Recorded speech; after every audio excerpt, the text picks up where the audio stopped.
Hey folks, it's time for some more quarantine drinking, and you know what that means. It means it's another episode of GDP and the Pig. I'm GDP, and this is my pig. Tonight, we're not having pig actually for dinner, we're having lamb. So I thought I would like a Cabernet-based wine, and for a change, I actually dipped my hand into the American wine bin in order to help celebrate Italy's bending the curve down, which they've done, and I'm thrilled. I'm celebrating with a bottle that is fitting for a Wednesday night with lamb chops.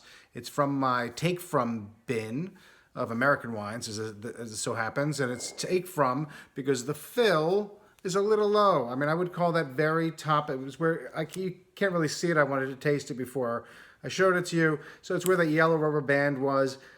Somebody might call that base neck. It's really very, very top shoulder, which is more than appropriate for a bottle of wine from 1982. This is Tudal's Napa Valley Cabernet Sauvignon 1982. The reason that the fill is a little low is because the cork, excellent quality cork, it's lost its elasticity, so it's not really leaking. There was no obvious leakage on the top, but it's respiring. Some of the wine is evaporating, and it's time to open the bottle and drink it. I mean, it's 37-year-old Napa Valley Cabernet. It is indeed time to open the bottle and drink it. So what's the deal here? Well, the deal is that this wine, these wines, this era of Napa Cabernet, until recently and even today, are some of literally the best values in wine on the market today.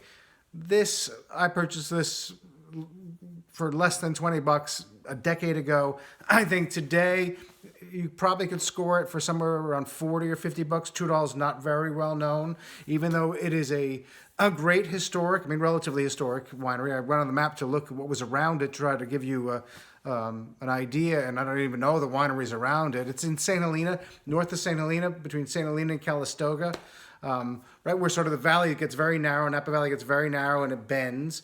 This is backed up on the Napa River, so it's an alluvial floodplain, rocky, loamy soil. It's a good soil for Cabernet. It likes it there. It's a warm sort of crook in the valley, so it captures some heat, which was very helpful in 1982. We taste a lot of new wines, talk about new wines all the time, but sometimes information about old wines is hard to come by. 82 was a good vintage. I mean, I remember when they came out, they were, they didn't strike me as much different than 80 or 81. It was better than 81. It was a somewhat cool vintage. It was a somewhat damp vintage. It was a somewhat late vintage. So it was sort of like back then, that was sort of typical, slight little problems that gave wines real vintage character, something that's a little lacking today with all the heat and dryness that we're suffering through, of course. The color of the wine is pretty fabulous. It's a little auburn coppery, but it's mostly red still. This is from a time where even high-end winemaking was much more by the seat of its pants. Viticulture was far, far more primitive than it is today. Both clonal selection and actual canopy management and crop loads, things like that, which gave wines that were much more pyrazine rich. And this wine is pyrazine rich to this day. It has a beautiful nose that's marked by roasted green bell peppers. It's got great curranty fruit, loamy soil tones, a lot of smoky tobacco, leather, black shoe polish, a little VA. It is complex. It is so incredibly obviously Cabernet. It smells beautiful. It smells fresh. It smells delicious.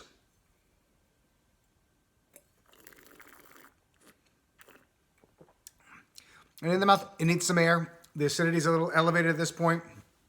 It's a very interesting bottle of wine because it has still got a lot of fresh fruit flavors. Not really super fresh, but fresh fruit. And it doesn't taste old, but it's faded. Everything is sort of diminished. The intensity, the volume, the texture. Air will help bring out the texture a little bit. That's what oxygen helps. It helps volatilize some of the perfumes. It helps bring out the perfumes, but it also helps work on the tannins to give a wine more texture.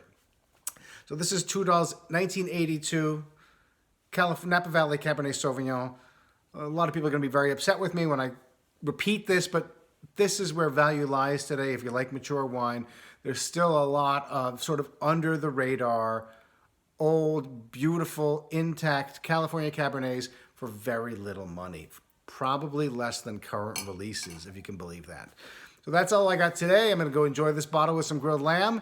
Until next time, drink well, my friends.